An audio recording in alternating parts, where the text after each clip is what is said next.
তৃণমূলের পায়ের তলার মাটি নরম হচ্ছে বলে কি মুখ্যমন্ত্রী সন্দেশখালী যাচ্ছে? কোনো লাভ হইব না।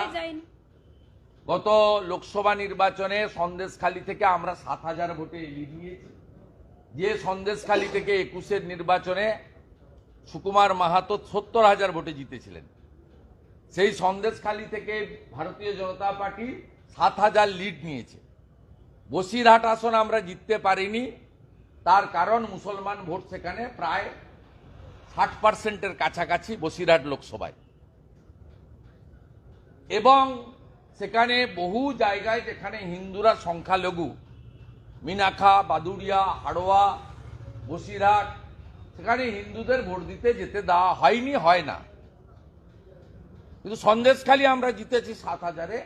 মুখ্যমন্ত্রী যেদিন যাবেন তার পরের দিন মুখ্যমন্ত্রীর মতো অত টাকা খরচ করে হয়তো পারবো না, ওটা সরকারের টাকা, কিন্তু আমি জনসংযোগ করতে যাব। সন্দেশখালীটা বিজেপির জায়গা, আর কঠিন সময়ে বিরোধী দলনেতা তাদের পাশে ছিল, আজও আছে। ঘনিষ্ঠ যোগাযোগ তাদের সঙ্গে আমার প্রত্যেকটা বুথে গ্রামে আছে। সন্দেশখালী মমতা ব্যানার্জির কোনো লাভ হবে না।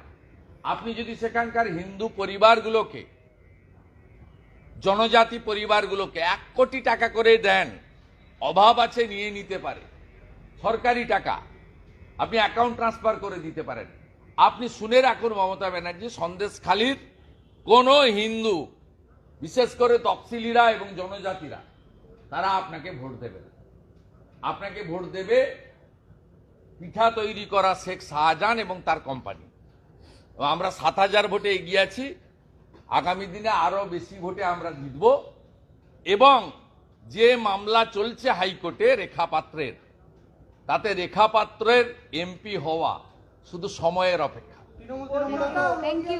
ভাই এটাই চল। ফারাক্কাতে মুখ্যমন্ত্রী দাদা অজিত ব্যানার্জির নাম করে একজন টাকা তুলেছিল, এফআইআর করতে গেছিল, নেয়নি, পরে মেল করে এফআইআর পাঠিয়েছে, আমার কাছে কপি আছে।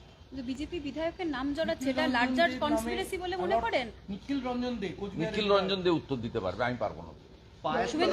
নারায়ণ অত্যন্ত সজ্জন লোক, কোথায় কে ব্যক্তিগতভাবে গেছে, লিখে দিয়েছে না লিখে দিয়েছে, সইটা জেনুইন কিনা, লিখেছেন কিনা নিখিলদা বলতে পারে। নিখিলদা অত্যন্ত সজ্জন ব্যক্তি।